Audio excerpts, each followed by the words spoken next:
Let's get into it then. Alrighty. Awesome sauce.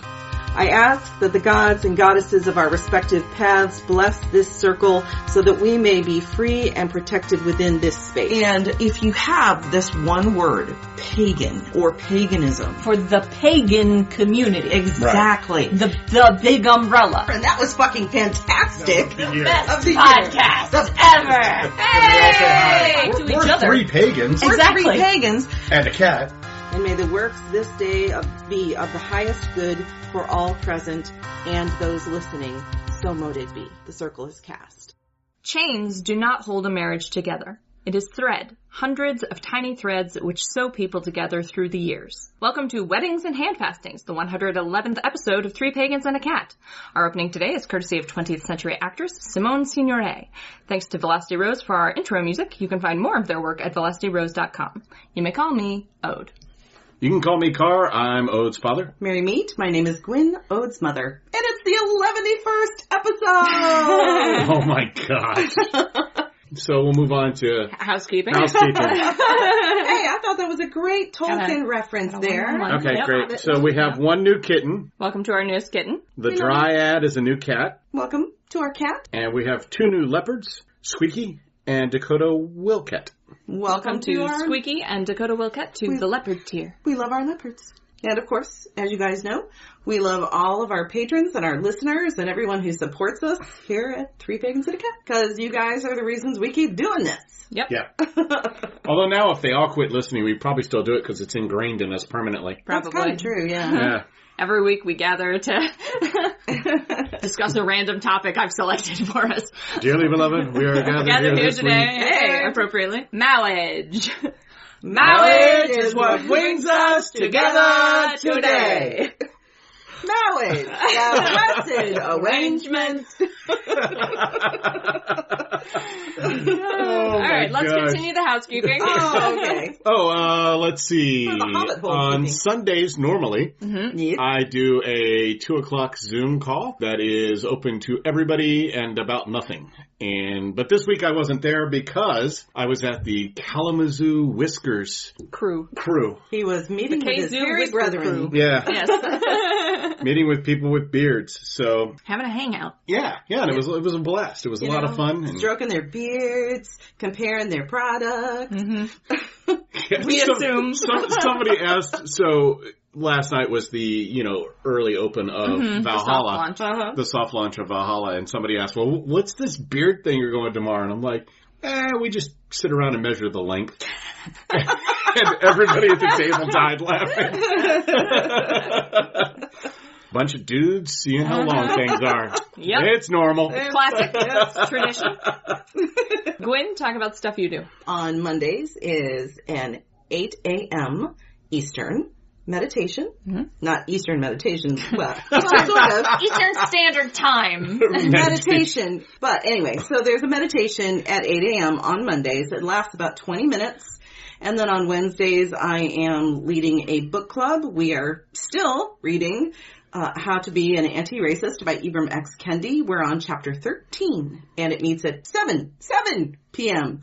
on Wednesday. Yes. And this upcoming Tuesday will be the third episode of Three Pagans on Tap. Yes. That's right. And they're going to talk about rum. We are indeed talking Gwyn's about very rum. excited because that's her favorite alcohol. My best favorite. And we have a special guest who will remain unnamed until they show. Secret. Yep. Very interesting. Always good to have secrets. Yeah. Secrets. Yep. So if you want to find out, watch Three Pagans on Tap Right. this Tuesday. That's right. On the other hand, when I introduced Three Pagans on Tap on episode 2, Yes, I said you called Three Pagans and a Cat. Yeah, Yeah. I'm like, Yeah, dang it. it was actually really fun to listen, and I learned a lot, and it's a good show. They were very amusing. They were. Well, at least And we're they were amusing. very amusing early on, like before they started drinking, and then it just improved from It there. improved from there. That's right. That's right. Once they're all a little drunk, Yeah. very free All the rants come out. It's great. it's great. Well, we'll see what happens on Tuesday night. With the rum. Yeah. That's right. Remember that the Yuling is happening, so if you want to sign up for the Yuling, you can go to tinyurl.com/3packyule. The rules are there. Remember that if you don't follow the rules this year, you will be banned from the Yuling going forward. Is it leopards and above who get to watch us be ridiculous now? Leopards and above can go to getvocal, VOKL.com, and watch us live. We currently have, I think, 2 people in there. 3 people. 3 people watching us. 3 people watching us. So it's like the count. 3 people watching. Black Cat said Yuling, question mark? Yeah, so the Yuling every year is our pseudo-secret Santa where you send in some mailing stuff and we send you the information on another person in the Pride and then you send each other gifts. Yep. That's right. Unless you're being a Krampus and then you need to contact Ode and let them know that you cannot participate. Yes. Unless you're being a Krampus. That was fucking great. If by December 15th, so by December 2nd, you'll get your Yuling partner. If by December 15th, your gift is not in the mail, you need to contact me at ode@3pagans&a-cat to let me know. If you contact me by that time to let me know that you're not going to be able to cover your partner, you will not be banned. If you contact me later than the 15th, you will be banned from future participation. And the reason is because people who participate and then they send out a gift and don't receive anything, that's very disappointing. Very disappointing for them. In fact, on the Facebook group, somebody, we mentioned, I think Carr shared the Yuling link, and someone said, well, I did sign up last year and I did send my gift and I hope they enjoyed it, but I never got one in return. Yeah. But they're still trying it again this year. So I think that's great that they want to go ahead and take part in the Yuling. So please, be a Santa, not a Krampus. Yes. The tiny URL is tinyurl.com/3pec-yule. Yule. Yep. Okay. We're going to be putting the link in all of the episodes. Yeah, it's linked in all the episodes and everything. Yep. So. Yep. Perfect. You'll be able to find it. All right. I think that's all our housekeeping. So now we're finally house kept. Finally house kept. And house swept. All right. We may now proceed to discussing weddings. The hobbit hole is clean too. Yes. We're talking weddings, and we are talking handfastings. Yes. Something Carr and I have experienced both of. Yes. You're right. And I've experienced, I'm 0. I mean, I've observed a couple. That's right. Not very closely because they tend to go a little long and I get bored and zone out. Well, you were a part of our handfasting. I was a part of your handfasting. Right, yeah. And that was much more fun for me than any wedding I've ever been to. I got a recommendation from one of the Pride members, just kind of accidentally. Conveniently. That resource is Inviting Hera's Blessing, Handfasting and Wedding Rituals by Raven Kaldera and Tanin Schwartzstein. And then I also went Offbeat Bride's Guide to Pagan Weddings. I see a Raven Caldera issue coming. I'm not going to get into it. Okay. Just read consciously. Rana says, I actually interrupted the officiator at my own wedding and told them to get on with it, which is primo. Yes. Primo. So the first thing I guess I want to start with personally with handfastings is that there's a lot of misinformation about the history of handfasting. There really is. There absolutely is. There's a lot, most of the bridal places that you'll see talking about it will tell you that handfastings are an ancient Irish tradition specifically, going back to the year 7000 BC. Nope. Which there's no evidence for. No, not really. There's no evidence against it, but there's no evidence for it, and I don't know where that claim comes from. No evidence that I've been able to find. I have been able to find that handfastings in at least the 17th century were known to have been taking place for several centuries in Scotland. Yep. Mm-hmm. And they were actually a form of temporary marriage. And it was, a lot of times they used it as a betrothal. Mm-hmm. And what I found in the research that I was doing is that it was used mostly among the common people, the peasants. Yeah. Either they didn't have a parish priest in the area, or they just didn't have the money to pay for one. Yeah. Because eventually at some point, handfastings became illegal. And in Scotland it was in 1939 that handfastings were officially made illegal with the Scotland Marriage Act of 1939. In England, it was 1753. Handfastings, it was the 1753 Marriage Act that made them illegal. Yeah. Yep. So in my research, because, I actually do a little bit every once in a blue moon. And I found that for the peasants, handfastings were truly like marriage. Mm-hmm. But for the gentry, handfastings were like a betrothal. Yeah, they were more like an engagement, and you were expected to. It was sort of like the difference between a common law marriage and a church wedding. Right. Yeah. So like a handfasting was considered legal if you didn't have like a whole lot of inheritance to deal with. Right. Yep. But as soon as you got into like An actual dowry. a dowry, any kind of land grants, anything like that, the nobility, it was okay to get a handfasting and consider yourselves married, but you had to go get a church wedding afterwards, hypothetically, before you consummated the marriage. That's Right. Although preachers in the 17th century complained constantly that no one was following that rule. Right. And it was because the landed gentry, as it were, they were not just swapping property and money and stuff, they were joining families. And so a lot of politics went into that. It was actually a long process, the sort of gradual dissolution of handfastings and the movement of marriage to exclusively a church affair. It started in like the 12th century, and like little pieces of legislation here and there started like making it more and more difficult to have handfastings or to elope, to have any kind of clandestine marriage. Right. They still happened, and they happened as late as the 1600s. Shakespeare actually wrote one of his lesser-known comedies. I think it's called Measure by Measure, and it's about a hand-fasted couple who have sex. They consummate their marriage before going to the church wedding, and the groom is sentenced to death for this. And the whole play is about the need to rescue him, and the expectation for the audience is that they'll sympathize with the groom because he got married already. He should be allowed to have sex with his wife. So we know at least as of the 1600s this was still happening, but like the pendulum was swinging towards the church, legally speaking, even if the people didn't conform to that expectation. Exactly. And also handfastings were a way to betroth children to join families, but then they could be dissolved if a better prospect came along by the time they became adults. Yeah. Wow. Yep.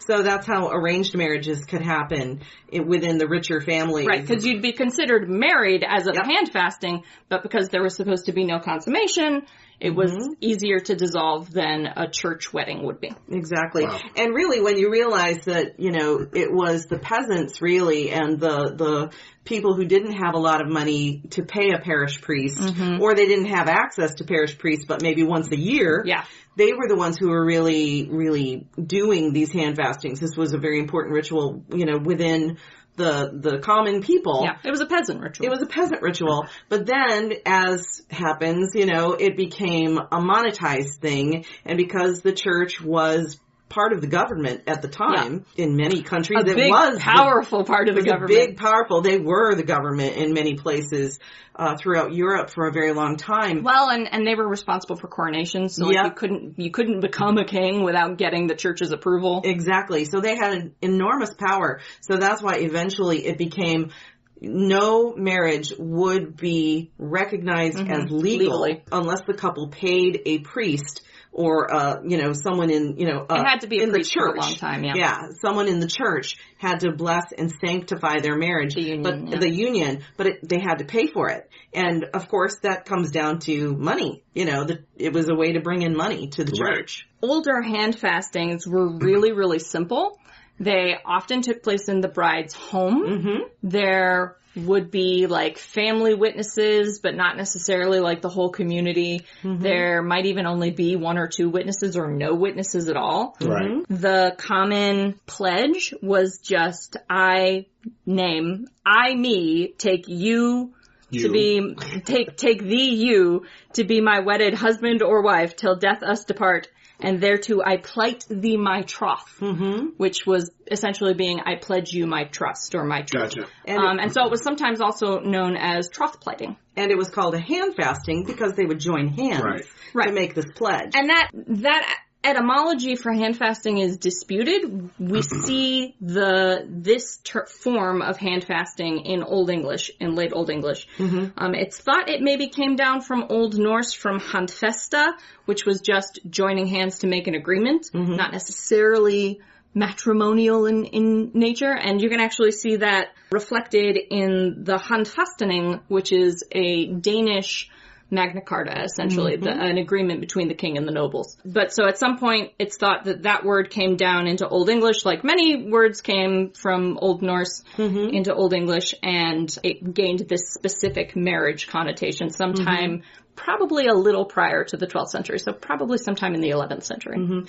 I'm not sure when it became part of the ritual to, left hand joins left, That's the crossing new. of the hands. The Is that crossing a of the neo-pagan hands, thing? the crossing of the hands, as far as I've been able to determine, is a neo-pagan thing. Okay. It does mean to join hands, and it's thought that the bride and the groom probably did clasp hands. Right. Maybe not crossed hands, but clasped hands. Because it symbolizes the joining. The joining, and then they would give each other tokens, which were not necessarily rings. They could be rings. They could also be, another common one was to split a coin in half, and each one took one half the coin, which I guess symbolized sort of their shared Which is illegal household. in the United States. It is, yeah. But remember that this was when coin clipping and stuff happened. Exactly, So yeah, they just split a coin in half, and the bride and the groom would each take one half. They did sometimes exchange knotted ribbons. We don't know that they tied their hands with them or anything, which is how most people do handfastings now, but the ribbon thing probably does come from that particular kind of token exchange. But it was really, really widely varied because it was a peasant thing. Right. So people would just use whatever they had. Yeah, Right. and they wouldn't like the people with money, the gentry and the lords and ladies and whatnot.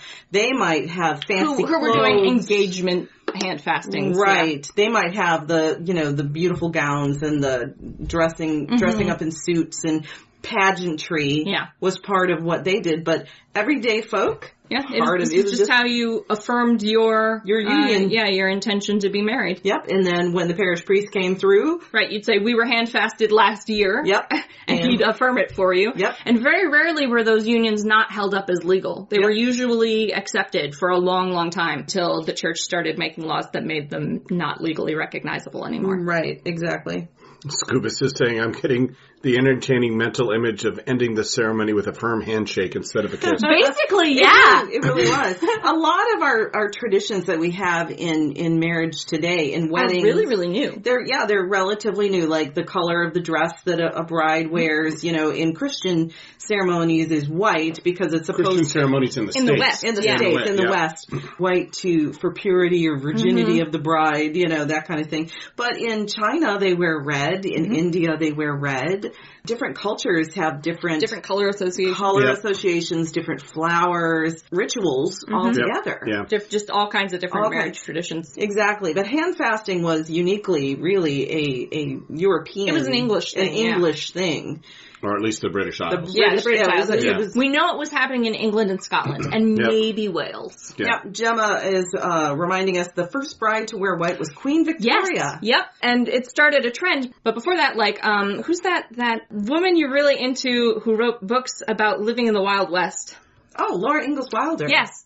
She, made her own dress, and it was, fancy. It was just a fancy dress. It was patterned. I think it was calico. It was actually one of her Sunday best dresses, I think. Yeah. It was just a nice, a gray or something. Just a really nice dress that she had that she would wear to church on Sundays. And so her mother and her sisters helped her fix it up. Put a little extra lace on it. And that's honestly how most people got their wedding dresses back in the day. Yeah. So that means you could have worn the dress that Brian and I made for you for Mr. Christopher. I could have to our wedding. I could have, yes, if I'd wanted to wear that monstrosity. I probably would have removed all the laces and flowers that you put all over it. Justin says, we are planning to get married / fasted in Civil War garb. We will both have blue.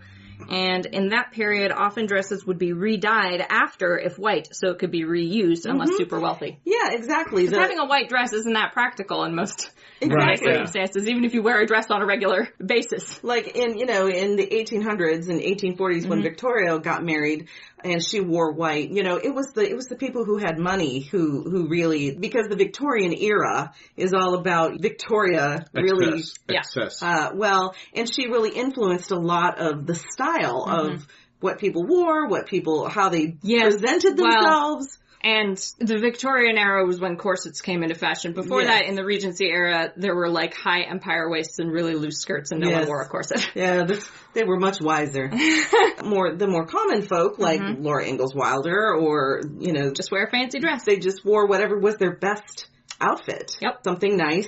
Yeah. And I think she spent more time on her bonnet than she did on her dress, The dress was already nice. The it was bonnet already needed nice. fixing up. Yeah, that's right. Having a wedding dress isn't practical. They're not generally made to be reusable these days. That's very true. They're a single-purpose clothing item. That's right. Or you can't wear They're just very impractical, the design of them. Yes, but also sometimes you just are not the same body shape as the person who wore it before you. Like if you wanted to wear your mother's or your great-grandmother's dress, if you don't have the same body shape, that can be tough. Right. You can get them altered. Yeah. To some extent. Depends on the dress and the material. But what I know a lot of brides are doing right now is they've been taking these dresses to someone who repurposes them and uses the fabric to create something new. Mm-hmm. And so I think that's a good way to repurpose these dresses. So handfastings were a way for people to get married without having to wait for an extended period of time for a preacher to come around for the government essentially to officially recognize their union. Yeah. And so they could get married, they could have their kids, they could live their lives. Even without handfastings, there were also common law marriages, which were just where like you didn't even bother to do a handfasting, you just decided to move in together, and everyone just treated you like you were married because you decided you were. Exactly. And it said church weddings became the normal route of marriage over civil weddings, and handfastings fell out of usage until the 1950s with the repeal of the witchcraft laws in England, and Gerald Gardner and Doreen Valiente went looking for a wedding alternative. Went looking for something that felt witchy to them, probably. Yeah. Okay, so before we dive into that, our tiger, our Darren, is offering intuitive readings and divination. With over a decade of experience working with spirit, tarot, runes, and tea leaves, make an appointment for a reading with our Darren on Facebook at our Darren Auguries, or find them online at Instagram.com/our Darren Auguries. That is ARDERINAUGURIES. So yes, Gerald Gardner and Doreen Valiente went looking for an alternative to Christian weddings, and it's really not surprising that they came on handfasting because it was the British Isles tradition. Exactly, and it was, even though it had gone out of fashion, it was probably still in the cultural consciousness. Yeah. But originally Gardner meant handfastings to be between magical partners of the opposite sex to create the god-goddess polarity. It was meant to unite them throughout their lives. Right, it was like a spiritual marriage. It was like a spiritual marriage. Z Budapest in the 60s, she created Dianic goddess-only tradition, so they called it a tryst. And it was primarily for same-sex actual weddings between lesbians. Which were not legally recognized at the time. No. And neither the handfastings nor the tryst were legally recognized. They would have to go to a judge or something. And get civilly married. Although those people who were still in the closet, they would have their handfasting, like many people do today, and then go have a traditional wedding in a church for their family and friends. Right, yeah. Yep. Type of thing. God, one wedding is a lot. I wouldn't want to do two. But originally, but pagan handfastings originally, when Gardner and Valiente conceived of them, they were meant to be just between the pair and their coven. They were a completely private affair because it was a spiritual wedding between these two magical practitioners. Who were intended to represent the god and the goddess in this context. Exactly. But as time went by, modern pagans have made it about marriage. Right. Do we want to discuss the shit that was our wedding? Which one? No, the actual wedding. The original? I thought our original wedding was beautiful. It was held in a church, and it was the wedding of my dreams for the most part. Mostly, aside from the ice storm that prevented 90% of your guests from coming. Because it was Michigan in winter, because I was a crazy person, and wanted a Christmas wedding. Christmas wedding. Yep. Christmas trees and poinsettias and Which I think part of the advantage of doing it was that the church was already decorated for Christmas. The church was already decorated for Christmas. Actually, they decorated it a week early. Oh, so that That's for right. us. I gotcha. Yeah, so they actually came in and decorated it a week early for us. We were officially married before we ever walked out on stage. We signed the paperwork signed on the paperwork. Beforehand. It was, the ice storm didn't help. The reception was held in the quote-unquote fellowship hall. Which was a gym. That's the thing that really disappointed me. Because my sister, when she got married, because she's 9 years older than me, and my parents were still married at the time, she got this really nice, they had her reception at a hall, and they had a dinner and dancing and the whole 9 yards, with an open bar, the whole bit. I got cake and punch in the gym. And they cut the cake too big. They cut the slices too big, so not everyone even got cake. Which is funny because 90% of the people who were supposed to be there weren't. Yeah. Right. And they still cut the cake too big for everybody to get a piece. Part of that was Tom was raised Southern Baptist, and there was no fucking way his mother would approve of dancing, drinking, and food at our reception. We probably could have gotten away with a hoedown. Do Southern Baptists not do a reception? They do receptions, but they're completely dry. There's no dancing. It's just everybody sitting around eating. Yeah, it's pretty much a meal. That sounds dreadful. Yeah. But like the preacher in this case did a semi come to Jesus part of the ceremony. In the middle of your wedding? Oh, in the middle of our wedding. Yep. I've also seen it at funerals. Rude. I have been at weddings, a couple of Catholic weddings. First of all, they lasted God, they're so long. 2 hours. I had one friend who got married, and the come to Jesus message lasted over half an hour. It was a full-on I know one of those message. I was not there, but I believe that it was one of the person's father. Yes, who did that. Yeah. You know who I'm talking about. Yeah. Wow. Yeah. Way to co-opt the occasion. Yeah. The funny thing is, that couple actually counseled your mom not to marry me. Yes, that's true. Many people counseled Gwyn not to marry Carr. That's true.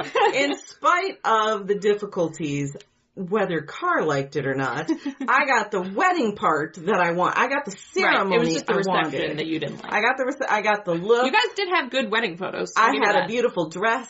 You did, yeah. And flowers. Although the sleeves. The sleeves were in the 80s. Were very timely. It was the 80s, baby. I mean, it could have been worse. Let's just put it that way. I've seen worse. True. I've seen that dress that I bought. With more sleeves, poof, yeah. With more sleeves. So you got the slimmed down version. I got the slimmed down version. Absolutely. But no, I was very pleased with how that wedding looked. It is what it is. It was a 1988 wedding. A 1988 church wedding. A 1988 church wedding. And at the time, I was very pleased, and I got to marry the man that I wanted to marry and who I love very much. And then, now we're pagans. Right. So they did a do-over. So we did a do-over. Right. It was 2 years ago. Yep. It was May of, Beltane. Yep. 2018. Was it? Okay. Yeah, it was Beltane of 2018. And we asked our friends Pat and Paul from Arts and Crafts if they would officiate, because they do officiate Handfastings because they are a priest and priestess of their own coven. Yep. So they very graciously agreed to do that. And we didn't have to do a thing except show up. Right. Yeah. They decorated the ritual room for Beltane and for our wedding. They brought some special things in for our wedding. Yep. Some things that were at Pat's wedding. She brought some special things from her own wedding to have at the Handfasting, which was incredibly special. They ran the whole thing. They told us where to go, what to do. It was a Beltane ritual. It was a Beltane, written by Jason Mankey. Yeah, and then right in the middle of it was a Handfasting. That's right. Yeah. And Pat actually had asked Jason for permission to adapt it for a Handfasting. Right. Yeah. And so they tailored that entire Beltane ritual to basically be our Handfasting. It was beautiful. It was a beautiful ritual. Customers came in. Yeah. So a couple of Pride members came to attend. Ode was able to be there, and they were one of the attendants. Yep. And it was beautiful. And in fact, I felt like it was more meaningful to me now because this is where we are in our lives. We are pagans. Right. And it was an incredibly moving. You both cried. We did. It was an incredibly moving ritual. It's because I wrote my own Yeah, vows. you wrote your vows and then could barely get through them. You used something from, He did. He wrote part of it and then part of it was a Old Celtic. an old Celtic traditional vow. Yeah. Yep. and then I read, one of Shakespeare's sonnets, one of my favorite sonnets. And it was incredibly beautiful and moving. And then we brought my broom, my besom from home, and laid it across the front door, the threshold of the store, and we jumped the broom, which we can get into talking about. And then we were covered in birdseed. Yes. Yes, then we had birdseed thrown, and then the kids who were in attendance, they had they did a little belting maypole dance. Maypole, and it was a fun, wonderful time. We had a great time. Beautiful. We have some great pictures of it, and yeah, it was a very fun, sort of joyful ceremony. It was an incredibly joyful ceremony. And it was our 30th.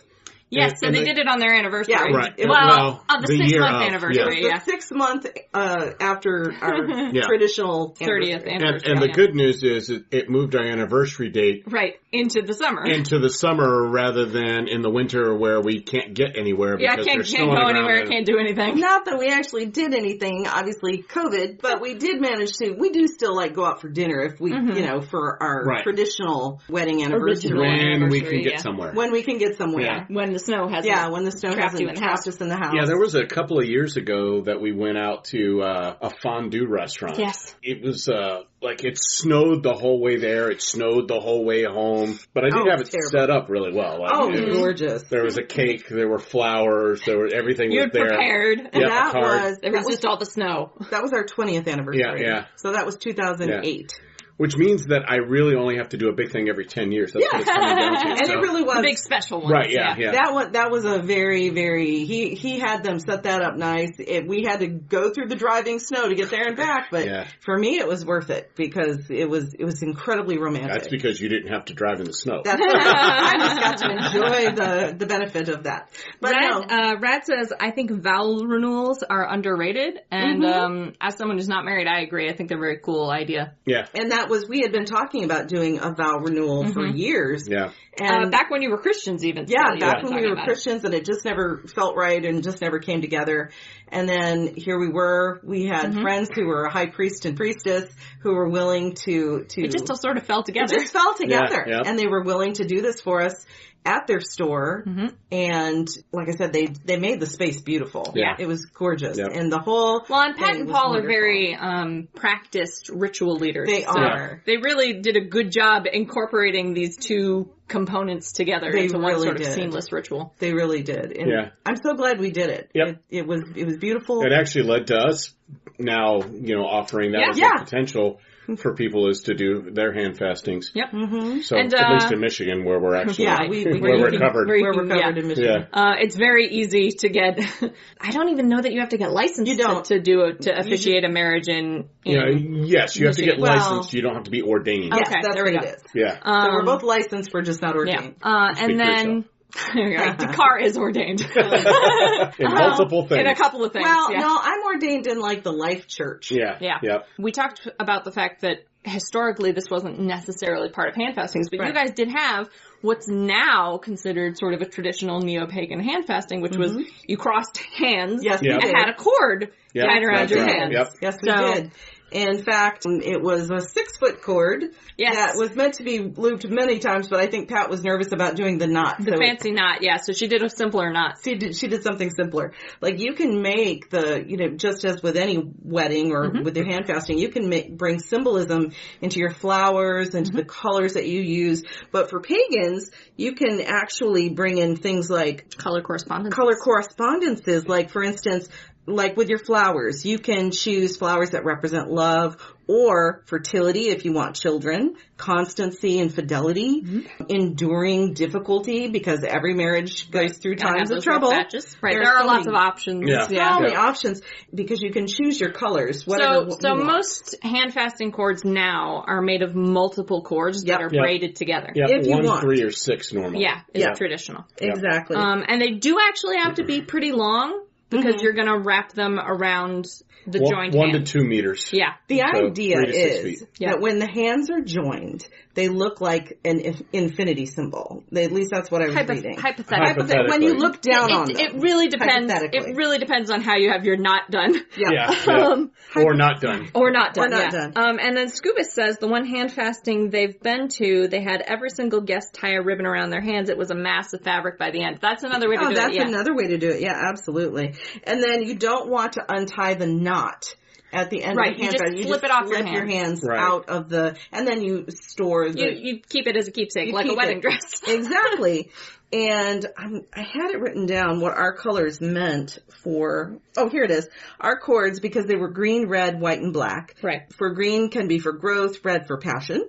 White for newness, because for us it was a new part, a new beginning as you were sort of resetting your marriage. Yeah. And then black for eternal commitment. Mm-hmm. So and your cord was made by... It was made by Box of Rain, by Magnolia Rain. And she did a beautiful job. Mm-hmm. And she also included a silver moon for me and a gold sun for Carr, and it was really beautiful. Yeah, it was. They still are. Yeah, we have them in the apothecary. For a long time, I had them wrapped on our altar in our old house, but we weren't able to use that same altar. Yeah, we had to switch to a different altar space. So now they're in safekeeping, in storage in the apothecary. Our tiger, Jim Two Snakes, has spent most of the past 3 decades providing spiritual and emotional support for individuals that are looking for accountability, wisdom, and safe supportive spaces. While they discover how they walk their own path, Jim is now offering his spiritual dad service in a Patreon structure. Oh. This informal program includes regular contact with Jim and specific guidance for what's going on in your life right now, along with a talking stick monthly meeting for some levels, and regular phone calls ranging from 1 to 4 times a month at other levels. Jim will help you with goal setting, ritual and energetic practice ideas, and teaching, suggestions, support, and accountability in whatever you want to accomplish. And because it's your path, he'll adjust his suggestions to suit what works best for you. It's called Spiritual Dad, but there's no age limit. We all need spiritual and emotional support. Find out more now and visit jimtwosnakes.net or patreon.com/spiritual dad. That's right. Yep. All right. One thing I did want to talk about before we got into jumping the broom is potential favors that you can have if you have a reception to exchange for your guests. Things that you can give to your guests. I always forget that's a thing, but we did go to. We went to Akaneko's wedding, and everyone got dice bags. That's right. Little bags full of and a character sheet, right? That's right. I think so, yeah. Because their theme was tabletop gaming. Tabletop gaming was great. But for pagans who want to incorporate their path or things like that, like things that you could give, like even if you don't have a reception necessarily, if you just have the hand fasting, you can have people get these little favors as a thank you for attending your hand fasting. This is interesting because isn't it also traditional to give a gift to the bride and the groom? Mm-hmm. Yes, it is. So it's traditional for people to give a gift to the bride and the groom. Uh-huh. It's also traditional for the bride and the groom to have special presents that are above and beyond for their groomsmen and their bridesmaids. Yep, that's right. To thank them for helping correct them, yep. Mm-hmm, exactly. But some of the things that I thought were kind of neat for pagans, obviously birdseed packets, which Carr and I had flung at you at our Christian wedding. At our Christian wedding, but the little punk kids that were there threw it in the face. Threw not the birdseed, but the entire bag. Oh, the whole... Yeah. Right, at our faces. It was great. Okay. But Pat and Paul provided roses. Rose petals. And there was seed, I think. Flowers, and it was beautiful. So bird seeds, magical washes in small vials, like Florida water, and things like that, or rose water. Small jars of honey or herb-infused olive oil. Many deities that are connected to love and fertility also have a honey association. Exactly. Yeah. So you could give these as gifts to your guests. Yep. And then small decorated brooms to hand out. Little besoms for everybody. That's adorable. Isn't that sweet? I love that idea. Can you get it with a magnet on the back so they can just take it home? Yeah, stick it on there. Exactly. Love that. Herb bundles, like even smoking herb bundles type of thing. Grigori bags for prosperity or for protection, home protection. Crystal stones, or the bride and groom could make little charms to bless their guests. Now, some of that's what you choose for that is going to depend on how many guests you're going to have, I suspect. True. That's true. And if you're going to have like 100 people coming, you probably don't want to be hand-making stuff. No. But if it's going to be an intimate affair, when a lot of pagan weddings are held outside and are smaller, you can get a little bit more creative if you want to really focus on sharing your path with your guests. Mm-hmm. Now, some of that's going to depend on how open you are. How open you are, and if it's going to freak the fuck out of your guests. Right. So one of the things that we experienced when we went and did Pagan Fires. Pagan Fires. Yeah. So when we went and did Pagan Fires, we all got a little bag full of like gifts for being there. Little bitty. It was all stuff from the vendors. I think. Right. And one of the things was a little bag of a bunch of stone chips, different stone chips. Yes, that was wonderful. Right. And so... They're very useful for spells. Right. They are. But because they're small stone chips, I think you could probably easily do something like that for your guests. As a favor, yeah. You can get chips really, really cheap. Yep. Kristen Gillis is saying that they did ribbon wands for people to wave the whole time as they exited, and that doubled as their favors. I love that. That's a great idea. That's wonderful. So something to bear in mind when you're doing a pagan hand fasting or a pagan wedding even is that you may have to explain parts of it to your guests. Especially if you have Christian friends or relatives who are coming. Yeah. And also, that was one thing I was going to say, that when hand fasting first started, with Gardner and then moved on, it originally was these small little private affairs. But now, as time has gone by, 50 years later, more and more, it's gotten more mainstream. More and more couples are choosing to kind of take Christian themes and pagan themes and bring them all into a hand fasting. Whatever works best for them. To just syncretize. To syncretize. What, depending on who they're marrying or what their path is or what their guests are expecting. Honestly, a lot of just Christians do hand fastings because they like the aesthetic. Yeah, exactly. It's becoming a popular thing. Which is completely fair, and no one should get on them, because in the 17th century when this was happening in Britain, those were Christians who were getting married. Exactly. It was the common people. It was the common people's ritual. And it was Gardner who made it a pagan ritual. Yeah. So it's absolutely true that many couples, Christian and otherwise, are bringing hand fasting into their tradition. So if you wanted to, you could do a hand fasting and tell all your Christian family that you are perpetuating an ancient Christian tradition. That's right. But and they would be hard pressed to argue with you. That's right. So let's move on to jumping the broom. Yes. So jumping the broom has a little bit of a troubled history because there are some beliefs that surround jumping the broom. Some are accurate and some are not. Sort of like with hand fasting. Kind of like with hand fasting. A lot of misinformation. So it is a widespread tradition that is celebrated within the Black community in the United States. In the modern day. It kind of reclaims a tradition of how slaves were married in the United States. Now there's the myth is that the jumping of the broom comes from Ghana, and that it was brought over with the slaves when they were brought to the States. The evidence doesn't support that. No, the evidence does not. They have not been able to find any evidence of broom jumping in African religions. There is so in Ghana, there's a tradition where they hold a broom over the bride's head, and it's supposed to represent like you're now taking on housekeeping responsibilities. But most transatlantic slave trade didn't involve Ghanaian people.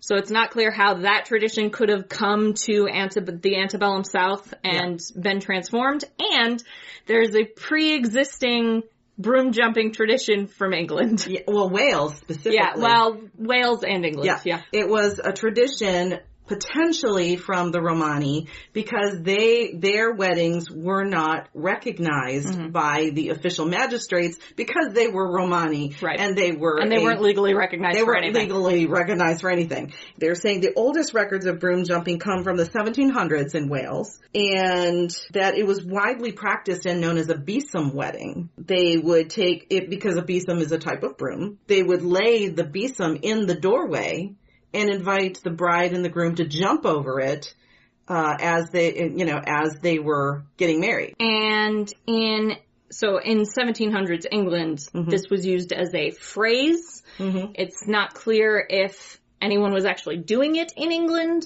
but the phrase jumping the broom is found in 1700s English text to essentially mean eloping. Yeah. Or to having what would have been considered a sham marriage. Now, when it comes to the African Americans who were slaves in the United States, and they believe that the British immigrants and Welsh immigrants brought the concept of broom jumping during a wedding to the United States.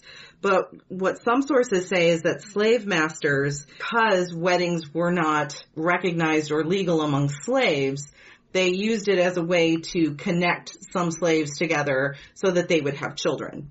Some sources say that it was to mock slaves, and others say they just didn't care. They just wanted them to produce children. There's basically no records about this. So, like, the actual reasons that it was practiced in enslaved communities in the South isn't known. We don't have really records. clear. So all of this is hypothetical, basically. And some... But the theory is that there was more cross-pollination of ideas between poor Southern white people who were descended from the British and Welsh, mostly British, who had broom jumping ceremonies and slaves, and that those ideas were transmitted between the communities, and because slaves couldn't get legally married, they would have broom jumping marriages. But it's not clear why that was happening or exactly how that transmission of the concept happened.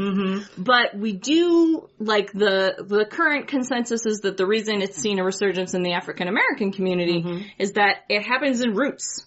Yeah, it does happen in roots. And one of the sources that I found said that after the Civil War, the freed slaves would jump a broom if a priest or a minister wasn't available to them for some reason. And it really did fall out of fashion until Roots came around. It really did. It did. Roots brought it back into the public consciousness as a thing that was part of the black community when they were enslaved in the South.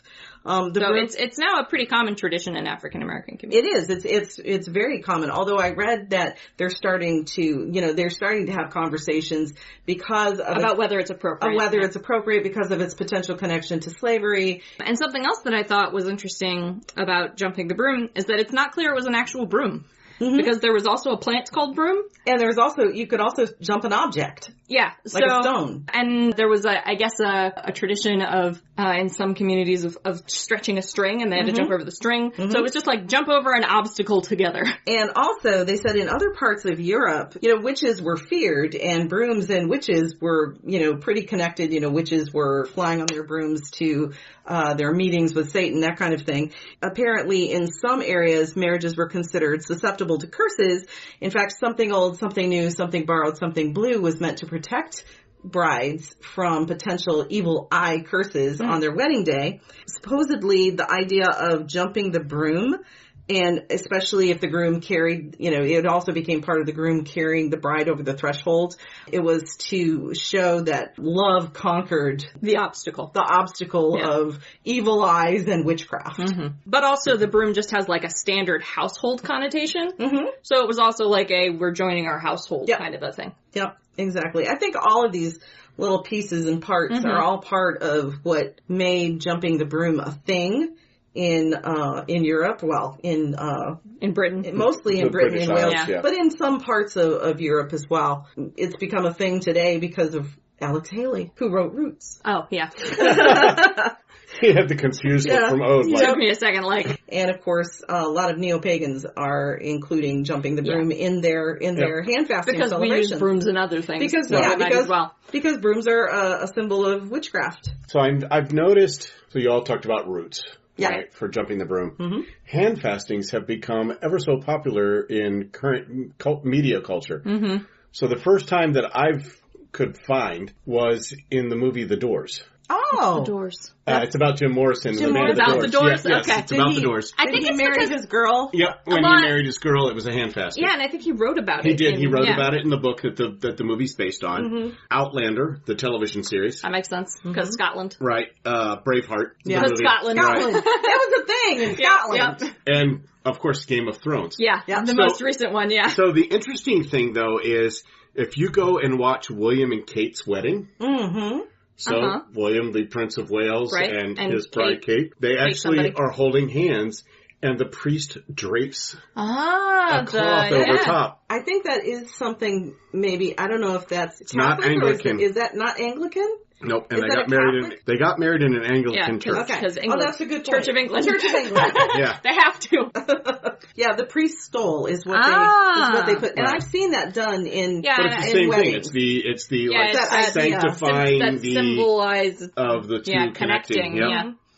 I think in My Big Fat Greek Wedding, I think there's somehow their hands are maybe connected by a ribbon. Maybe. And then they're led around in a procession. That sounds vaguely familiar, Yeah, something along those lines. So it features in a lot of media. It features. And becomes ever more popular with every occasion. Right, exactly. But also it just features in a lot of traditions. Yeah. Mm-hmm. You know, and it features in a lot of the whole idea of tying two people together. Uniting. That is the underlying concept of a marriage. Exactly. Right. You're uniting two people. It's just a matter of everyone, I guess, finding the same symbolism for it. So anyway, I think handfastings are beautiful. I mean, I'm not saying weddings are not beautiful.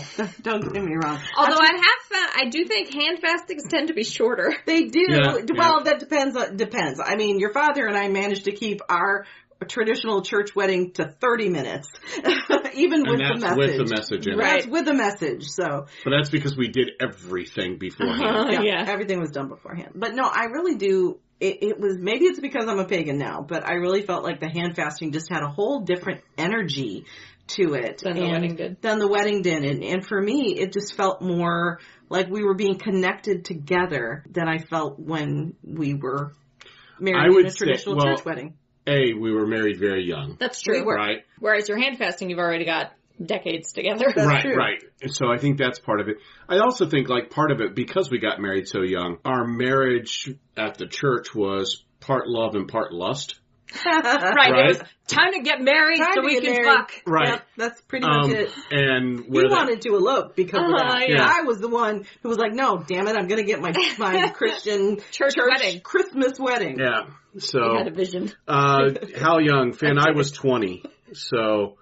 And I was 23. Yeah. So we were 20 and 23. Yep. Although I turned 21 not long after. The month. Weeks. A couple of weeks later, you turned 21. Yeah. So, have we covered it all? I think we've covered that. Yeah, I mean, there are individual traditions that you can do, but like things like the bouquet and throwing the bouquet. Oh, sure. And there's a lot of traditions. There's a lot of symbology that you can make yours. But all of that's going to be like really specific to the individual. And this is, I think my thing is like, we have all these, I guess, social ideas of what a wedding is supposed to look like. And we're starting to get at like a social standard for what a handfasting is supposed to look like. Mm-hmm. And I think that's kind of disappointing because then if you have to go to like 3 weddings, then you have to sit through the same thing 3 times. So make individual weddings that are more fun. Like Akaneko's wedding with the D&D theme. It was great. Wonderful. Best wedding I've ever been to. It was a great wedding. It was so beautiful. The service was short. Uh-huh. The party was long. Yep. And it was fun. And it was fun, yeah. It was fun. It was a lot of fun. People got to dress up in, costume if they wanted to. People came in cosplay. It was great. It was great. It was a wonderful wedding. So I think that is the message to give to people, whether they're having a traditional wedding, a handfasting, or a combination of the two. Mm-hmm. Make it yours. Yeah. Right. Don't fucking listen to your parents. No. Or anybody else. They're going to want you to go traditional. They're going to want you to... Or even if they don't want it to be traditional, they'll have strong opinions. Yes, they will have very strong opinions. And they'll be like, we're paying for it, so... Yeah. So, and if you want a really traditional, I do this and then we throw the bouquet and then we do, whatever you want, go with what you want. But if you want to make it really, really special, make it yours. Right. Yeah. Yep. Just make it something that you'll enjoy remembering for the next 50 years. Exactly. That it's not a cookie cutter of every other wedding or every other hand fasting that you've ever been to. Right. Make it yours. Yeah. I think that's it. I do think that's it. I think that's all there is to say. Have we thunk all of our thoughts? I've thunk all of my thoughts. I think my thunks are thunk. Yeah. All right. Cool. So, you can find out more about us by Googling us. Mm-hmm. You just put in the number 3, and then you type out pagans and a cat, and it will pop up. Although I bet if you put in the number 3 and the letters PAAC, you'd still find us. Yes, yeah. You could probably do just 3-pack. Yeah. We're on all the social media platforms. You can find us there. Yep. At least one of us is on everything. But we're also on all the podcast platforms, too. Yes. If you want to listen to us, we're on YouTube. We're on Spotify. Oh, speaking of the 3 Pigs and a Cat YouTube channel, it is going under new management. Now that I'm doing my own YouTube channel, I'm going to start going in and trying to update more frequently. I'm going to try to pay attention to what's going on there, which I have not done in the past year. And so it's had sadness because it's been neglected. So I'm going to try and pay more attention to the YouTube channel for those who care about the YouTube channel. You can also visit Gwyn Indian Brigade, which is I know, it's ridiculous. I tried to get it changed. I can't. But no, I was laughing about Gwynyan. Gwynyan. It's like Gwion, only different. Only not. Google. Yeah. Google, you'll find us everywhere. Everywhere. On all the things. Yep. All the things. Everywhere. Pathos. Got a red bubble. Oh, I did that t-shirt using that platform that I can't think of the name right now. Yeah, to raise money. And we raised $78 for Black Lives Matter. Hey. So thank you to people who bought a shirt. Yep. So that's it? I think that's it. That's it. So I can hit stop? You can. Yeah, might as well. Bye. Bye. We love you. Bye.